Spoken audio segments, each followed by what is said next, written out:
All right, so we got an injury. Brandin Cooks not going to play against the Cleveland Browns. Calf injury. Derek Stingley, as expected. Lovie Smith actually said that this was going to happen on Wednesday, so he's not playing either. So you're going to be without your best receiver and your best cornerback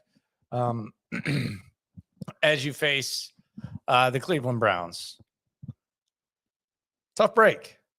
But Brandin Cooks, the reality of it is Brandin Cooks shouldn't be on this team still anyways. Brandin Cooks should have been traded at the deadline. Brandin Cooks wanted to be traded at the deadline. The Cowboys and Texans couldn't agree on salary. So Brandin Cooks should have been gone to begin with. I'm not surprised by this at all. I don't see Brandin Cooks playing through any injuries at this point. Quite frankly, I don't think he should. And I think they're probably erring on the side of caution with Stingley as well.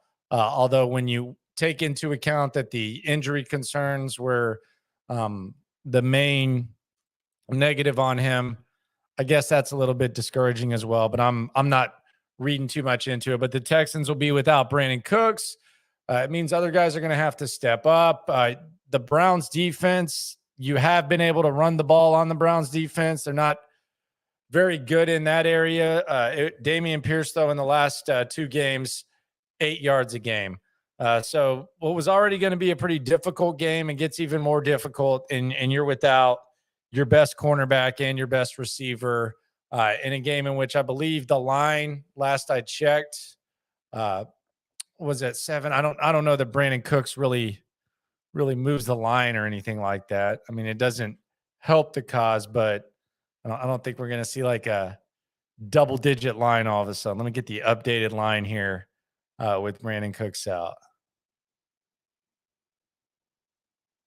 Okay, yeah, hasn't moved yet, so not too much there. Still at 7 right now. Browns are a 7-point favorite. We're going to see Deshaun Watson. If you missed it today, 11 o'clock on In the Loop on Sports Radio 610, we went through the 10 best plays of the Deshaun Watson era. It was actually a pretty cool exercise. There were some under the radar plays that Watson made that I don't think we talk about, and it was kind of interesting because no matter how you feel about that,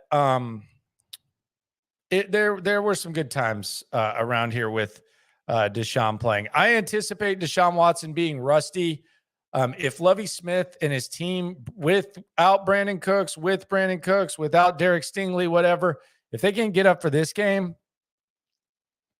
you got problems. And we already know they got problems, but I anticipate this game could be wrong. It's a bad football team. I anticipate it being close. I anticipate Deshaun Watson being a little bit rusty, although the Facebook user says take the Browns to cover. You should go ahead and do that. I'm assuming that that's where most of the money will be.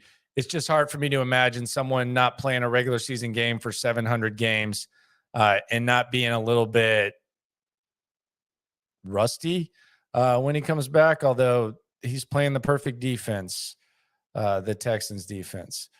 So we'll see what happens. I've seen some creative things being done with the Deshaun Watson jerseys. I've seen a 2 put in front of the 4 and an accusers put over the Deshaun nameplate. I've seen some jerseys getting burned.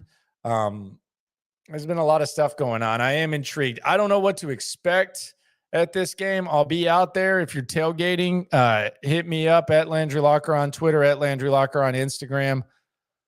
We'll be grading the tailgates. We'll be working our way around, but I don't know what to anticipate. I just know it's going to be the most exciting atmosphere that we've seen, and it might not be much.